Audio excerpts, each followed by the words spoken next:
Hi, Com 131. So you've completed your favorite place or activity speech. Great job. You did just what I needed you to do. I know there were some issues trying to get things uploaded on time, and I get it because it's a new thing. So you ended up doing a great job. If you got it on assignment area, wonderful. I needed it on discussion so other people could see your speech and give you feedback. So hopefully, I was able to put a link there if you weren't at least from my end of it. But I think that it went very well. So now you know kind of what to plan on for next time. And I think it'll be just fine. So I think your comments so far have been great. If you did not make any comments on someone's speech, I know that it's possible that the people that you're critiquing may not have even done a speech. So if that happened, just go ahead and pick anybody and give me a comment or two. You don't have to do too much since it's our first time. I just want to see that you know how to do it. And your classmates really appreciate it. So now we're moving on to your speech to inform with research.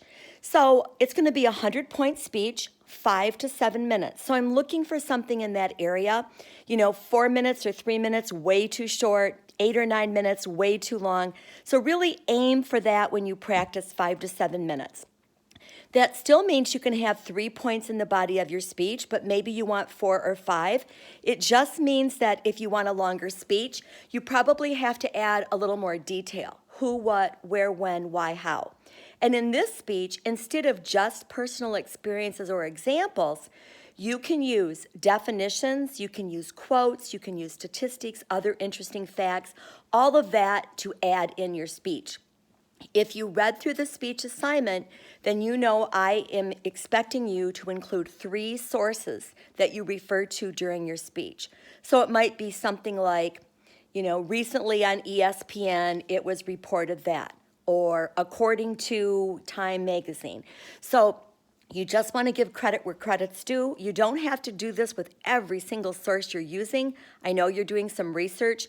You just want to make sure that you're giving credit where credit's due if you're taking something more or less verbatim from a source. So my one question that I had was, what are some of the topics we could do it on? That is up to you. Remember, you can take a personal inventory, something you're interested in, or it could be categories: people, places, things, events, natural phenomena. So here's a small list of some things I've had in the past. How to care for a horse, so that's fine. Someone went to Germany, so they gave a speech about their trip to Germany. But sort of like Dylan's speech, which was a lot of information about Tim Tebow, if you listen to that, that was more than just my favorite place or activity. He actually had a lot of research into that, if you think about it.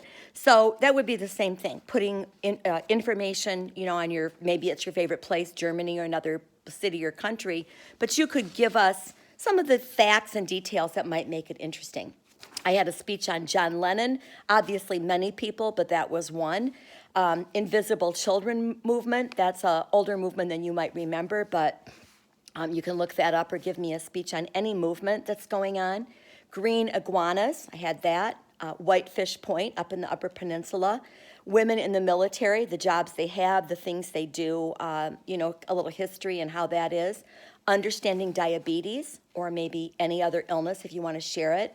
The different types of clouds we see in the sky. Peyton Manning, Michael Jordan, and the Dust Bowl. I just read The Four Winds by Kristen Hanna, and it was about the Dust Bowl, in the 1930s when they had just extremely hot weather and dust destroyed all the crops. It was really interesting. I learned a lot. It was an environmental tragedy, and it was really caused by incorrect farming. I didn't know that, so I can't even believe I never learned that in school, but I never did. Okay, so those are some examples. You can still talk about, like, let's say you love football and you wanted to talk about a famous coach from football or a famous player or what the different leagues are like or any of that. That'll all be fine. And again, like I said, you can do a place, a person, tornadoes, hurricanes. Just make it something you can do with your angle on it in the 5 to 7 minutes, and you might have 3 to 5 main points just to get it done. So think back to your favorite place or activity speech, and I know I think Chris did one on her favorite place, which was her trip to Mexico. That would be another one that you could actually go out there and get some more information on. And several of you did things like that too, where you could turn that kind of a topic into a speech to inform with research. Okay, I've given you an example in there, like I think it's about steroid use or something, physical, mental, and I don't remember if it was emotional or what it was, legal, physical, mental, and legal effects of using steroids. That was one example. So here's another example of a speech to inform. I'll put this up. I know this is very informal today. Sorry about that. This one is called Benefits of Exercise. And, this person just put, first of all, I want to talk about the overall effects of exercise, the mental effects of exercise, and then the physical effects of exercise. So you're seeing a clear thesis, 3 points in the body, in a conclusion. What I didn't include, and I apologize for, is their source sheet. Here's another one, and remember, this was kind of new in the fall, about wearing a mask. That could also be persuasive, but if you read the information about it, it was talking about, what face masks can do for us. They can help save lives. They can prevent asymptomatic spread, which is a big problem because a lot of people might not even know they have it for COVID. And then face masks promote positive habits. Then she has her conclusion, and this is her source sheet. Now, I do want you to recognize your sources. It shouldn't take you 45 minutes to put that together. Just don't put the internet or I Googled it. If you can just start with the last name and give me the source, that's great, or the name of your website, that would be great too. So I just have a couple of those that I wanted to show you because my example is very good that I put in there. The other thing I wanted to mention is that on this speech, organization is when we start thinking about how do we organize a speech. This is a speech to inform, so you're still trying to create understanding, explain a topic, teach people something, maybe tell them about something maybe they weren't aware of, like I didn't know about the Dust Bowl. So keep that in mind when you're doing your speech, but how will you organize all that material? So there are 3 ways to organize things, and I have a little handout that I don't know if it went through or not. I'm going to have to double check that. But you can organize your speech on a timeline. So it's called chronological. So let's say you were doing the history of the Vietnam War.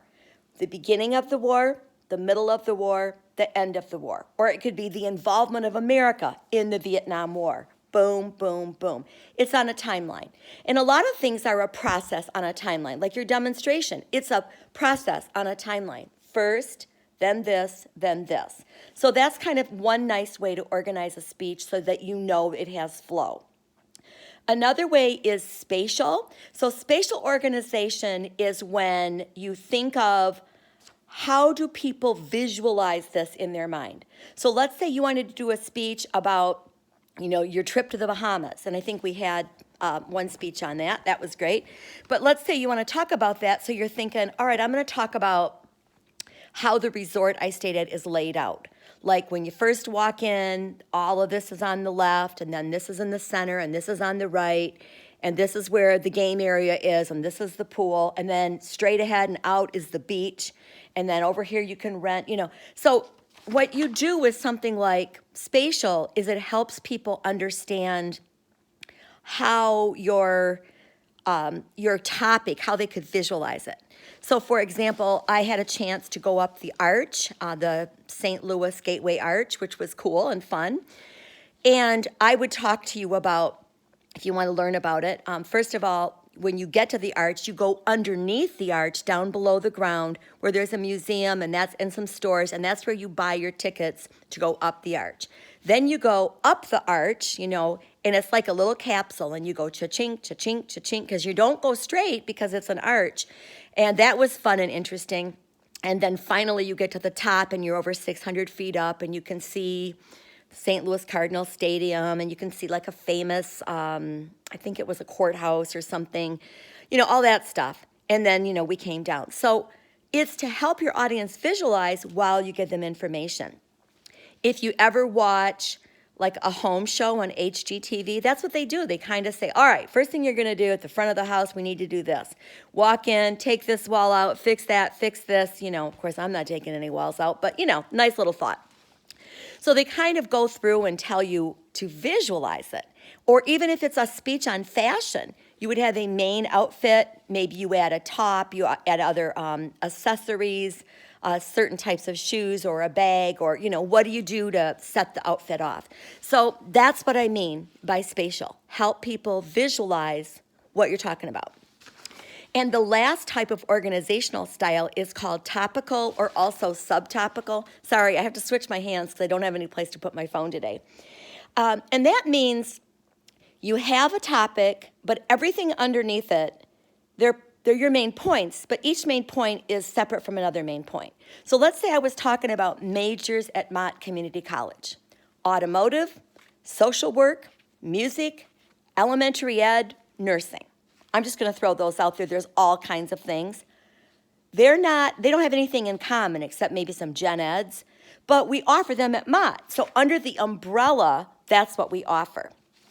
So if you talked about something like engineering breakthroughs in medicine, you might talk about what we've done with, obesity, what we've done with, cancer, what we've done with Alzheimer's.